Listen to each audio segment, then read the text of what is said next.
PR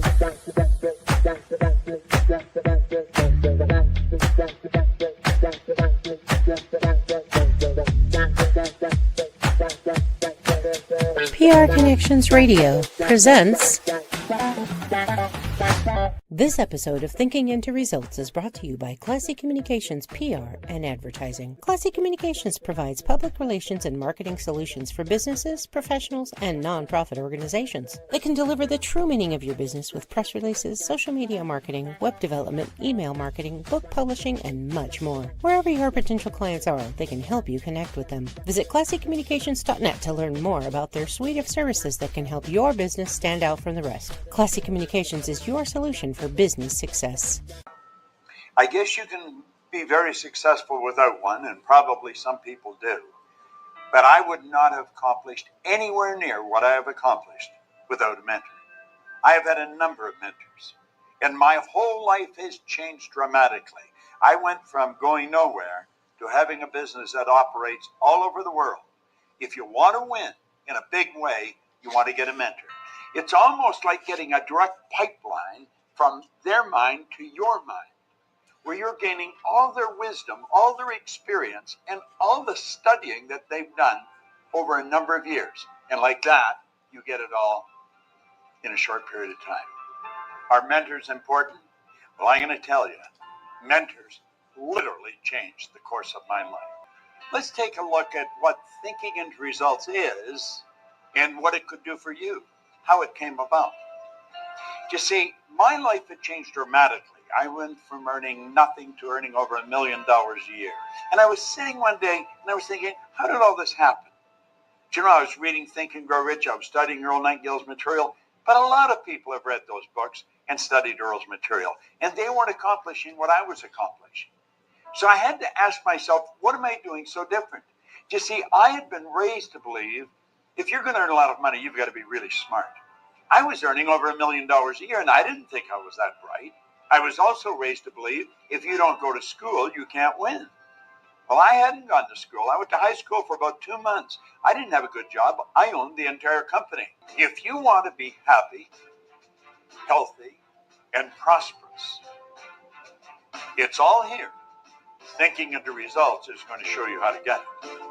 If what I've said really triggered something in your mind and you're thinking maybe, contact the certified PGI consultant.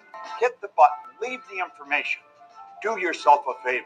Sit down and talk to them about what this program can do for you. This very well could be the decision that will change the rest of your life. Well, thank you, Bob. Good afternoon. My name is John Gage. Unfortunately, my co-host Sid Maestri, he's not able to be with us today. So on behalf of Sid and myself, I want to thank you for tuning in to Thinking into Results, presented by S&J Mentoring, where we show you how to accomplish your goals.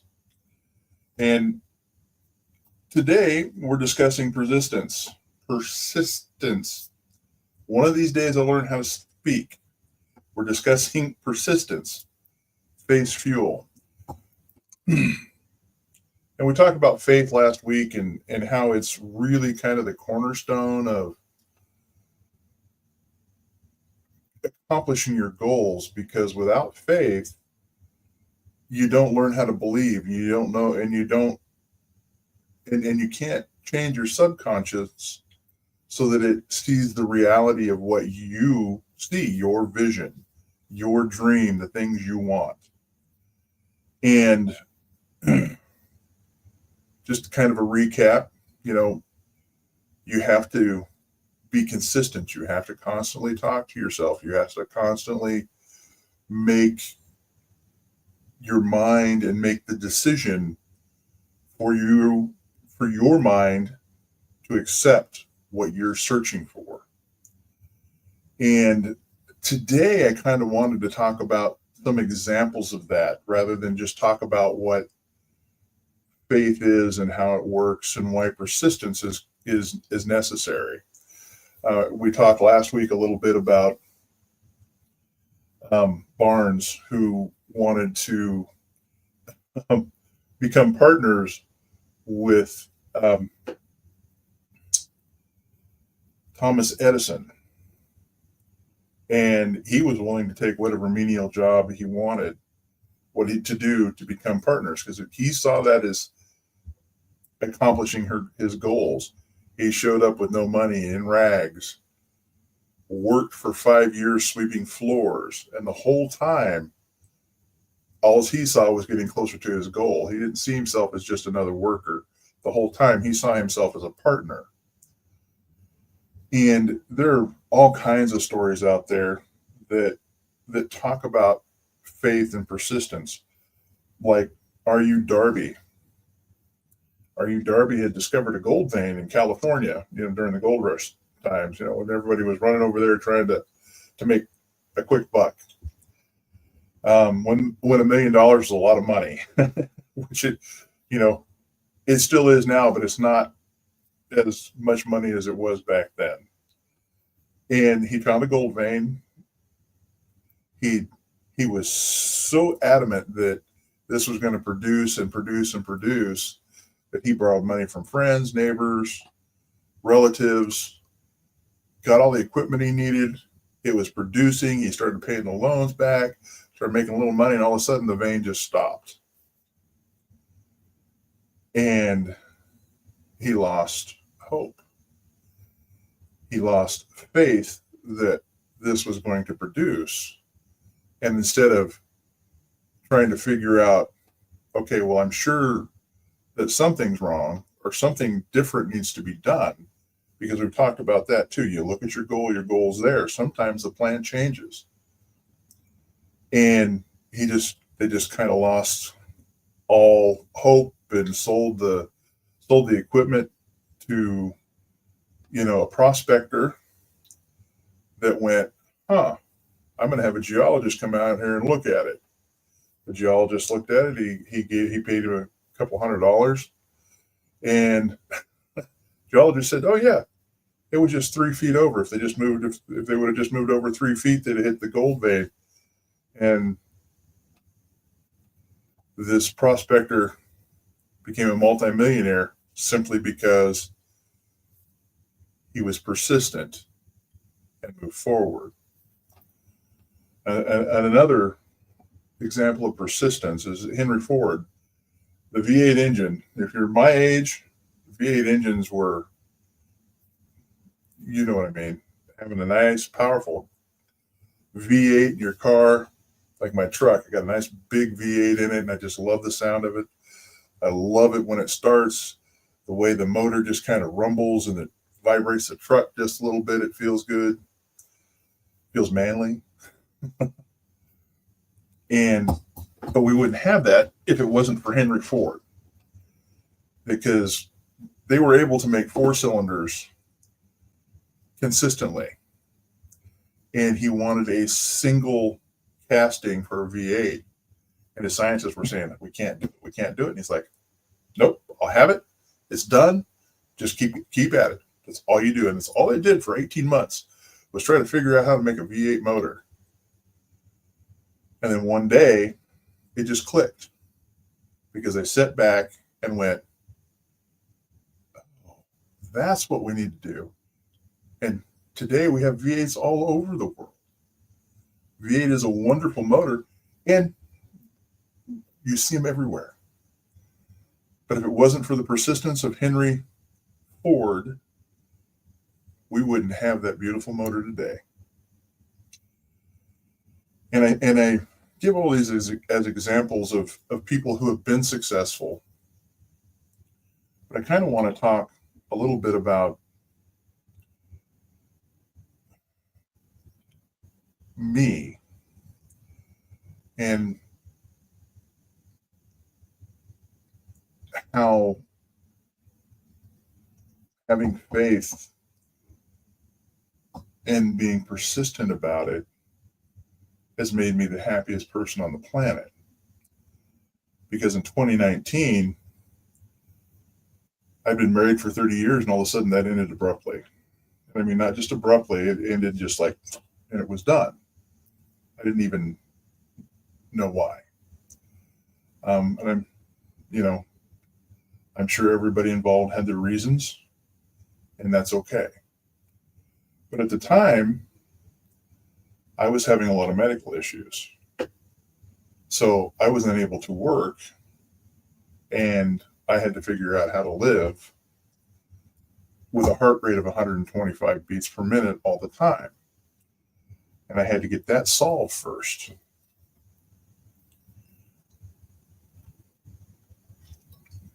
So, of course, I'm also depressed. 30 years of marriage gone, and all of a sudden you're like, okay, what do I do now? I'm 54 years old. Where do I go from here? Oops, I just told you my age. Sorry. Well, that's all right. And at 54, I had to start all over again. Well, that's pretty depressing. And I went through a couple of months where I just didn't want to do anything. And I started looking at thinking into results again. Started looking at that, going, okay, well, what do I want? What do I want out of my life? What do I want more than anything right now? And I slept on it. It took a couple of weeks just to figure out what I wanted out of life. And what I finally decided is I just wanted to be happy. I wasn't happy. I was gaining weight. I was being lethargic. I was allowing these negative thoughts in all the time. And it wasn't productive at all. So I started working at, okay, what's it mean for me to be happy? What makes me happy? Does, sitting around playing video games, does that make me happy? Well, not really. Going fishing, that makes me happy. Paying my bills, that actually makes me happy.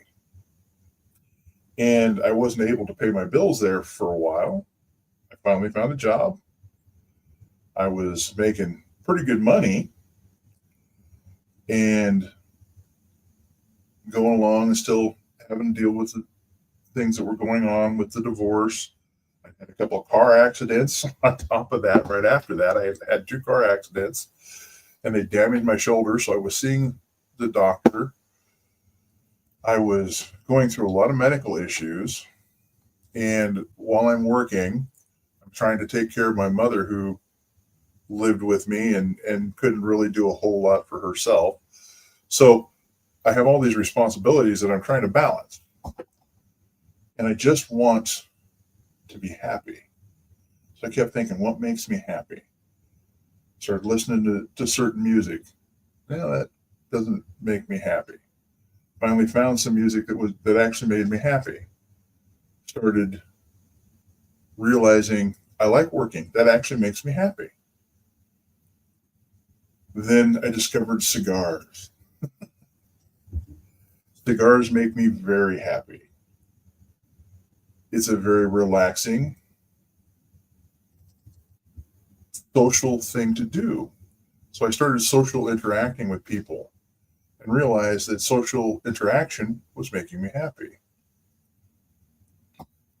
And I'm like, okay, well, I'm going to keep doing this. And of course, things would come up like that would interfere, because life happens. And I'm like,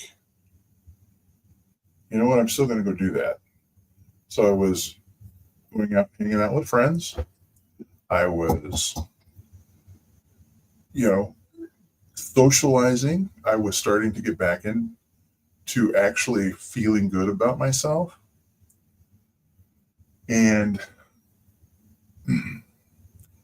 like every goal, there's always something that gets in the way. Remember, we talked about that fear barrier? It may not necessarily be a fear barrier, but there's going to be things that get in your way. And one of those is I got very ill, even more so than the heart condition. And I was talking to this lovely lady who I'm now married to. And she became a goal too, by the way. We'll talk about that here in a minute. But I got so sick, and I still don't know what was causing it, and the doctors still don't know. But I gained weight really quick, put on a lot of water weight. I went to the hospital. In 8 months, I went to the hospital 12 times. So I'd lost my job. I could barely walk. The last stint in the hospital was 2 months, from January 15th, and I got out March 18th. And I remember distinctly, and I remember that day distinctly. And because they told me that I would never be off oxygen and that I would have trouble walking again, probably never walk normal again. And for those of you who understand medical terms, it was 9 liters of oxygen, which the machine's practically breathing for you at that point. So I'm going to back up a little bit. During this time, I'm talking to my wife. But at the time, she was just a girl that I knew and enjoyed talking to. And of course, I was going through a lot. And every time I talked to her, I realized I'm happy. And it didn't matter how my day went. It didn't matter what I thought about. It didn't matter what happened to me physically. When I talked to her, I was happy. And I'm like, So we continued to talk. And we would talk on video chat, which was nice. And I decided that I liked this happiness. And this is what was making me truly happy, was this wonderful, beautiful woman that took the time out of her life, just like you're taking the time now to listen to this story, took the time out of her life to talk to me. And she was sincere. And we could tell each other anything. It was interesting because after a year, I knew more about her than I did my ex, who I was married to for 30 years. I thought, well, dang. Well, so I'm going to keep pursuing this. I'm going to keep talking to her. And even when I got sick and was on an oxygen tube, she would still talk to me. And she, of course, was concerned because, I was going in and out of the hospital. And we still weren't together. 2 years have gone by. Yeah. 2 years, almost to the day. And I go into the hospital for the 2-month stint. And I mean, I'm really sick, guys. I couldn't breathe. Apparently I had what's called hypoxia. I don't know if you know what that is, but your lungs aren't expelling carbon dioxide. It's extremely poisonous. This is what happens when you inhale too much carbon monoxide from a car. And that's what was happening to me. And I didn't know that. And here I am trying to be happy and trying to improve my life. And I'm trying to improve my life. I want to be a better person than I was, because I realized that being a better person and investing the time in myself was making me a better human being and better to my friends. It was making me, everybody I met, I was able to improve their day. It was amazing. And it's an amazing feeling when you start realizing that what I'm doing, and all I'm doing is just trying to get these results. And I'm thinking, and every day I concentrate, okay, what do I need to do today?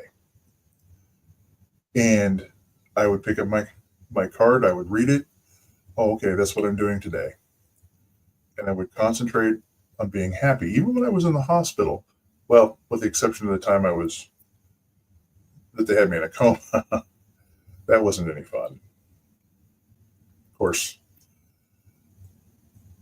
I came out of that, and I was in it took me the rest of the 2 months just to learn to breathe again and learn and get all of this stuff back. When I got out of the hospital,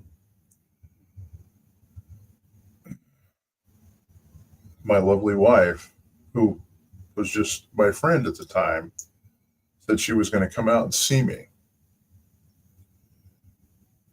And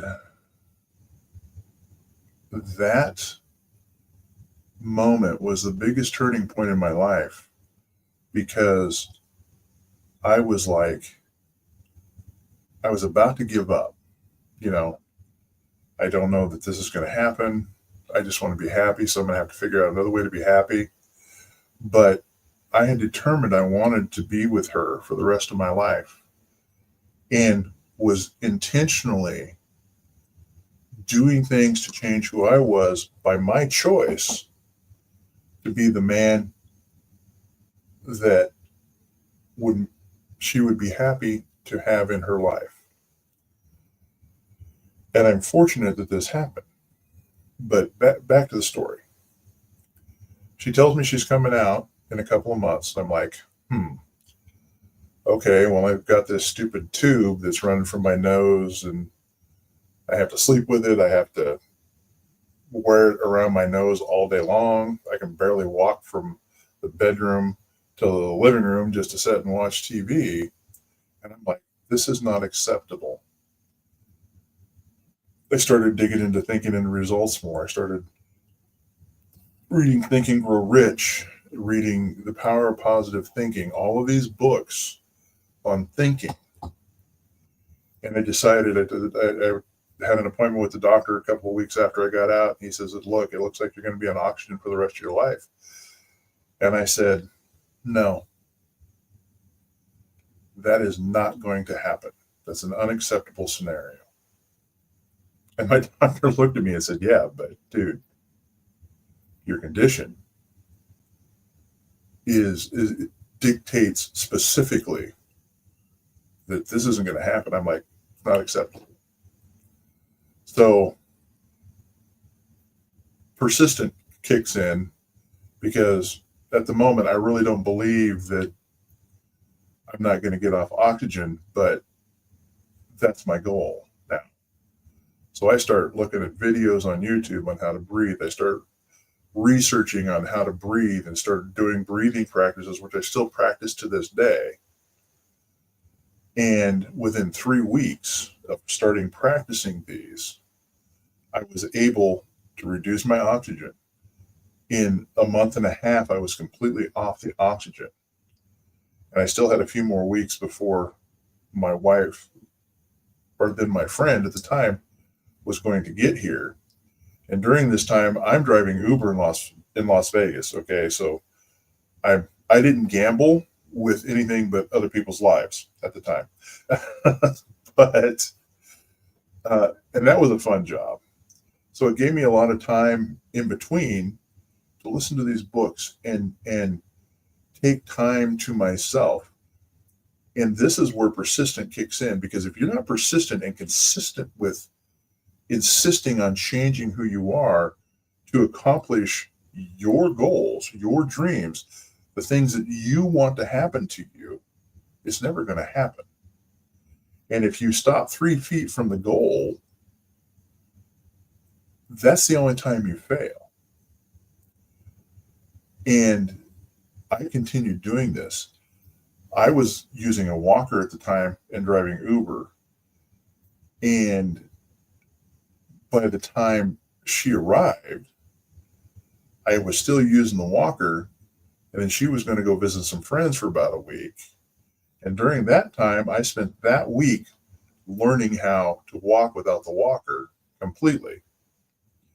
And by the time she came back, I could walk without the walker for about 100 yards. And so we went on our first date. And then I took her to the airport, and we didn't kiss.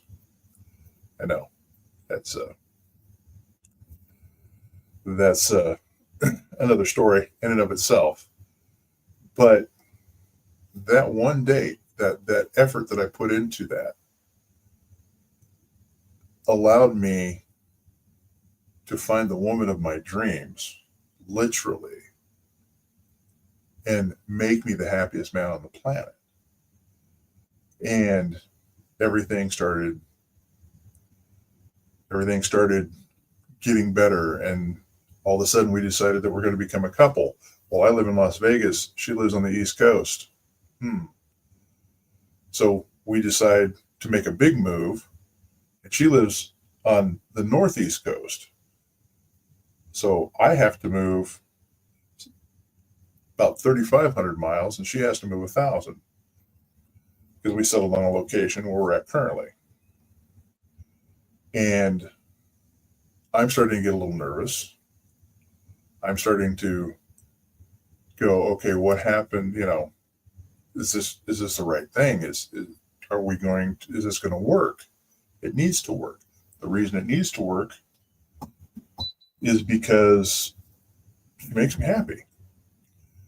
So I literally leave everything I own, with the exception of a few things behind me and the computer I'm using, and I drive all the way out here to be with her. And I tell you what, it's the best goal that I've ever achieved in my life. And now I get to look at doing more and more and have the happiest time doing it. All because I chose to be persistent, and I had faith it was going to happen. Without the persistence, faith is kind of useless. Persistence gets your faith going. It gives it fuel to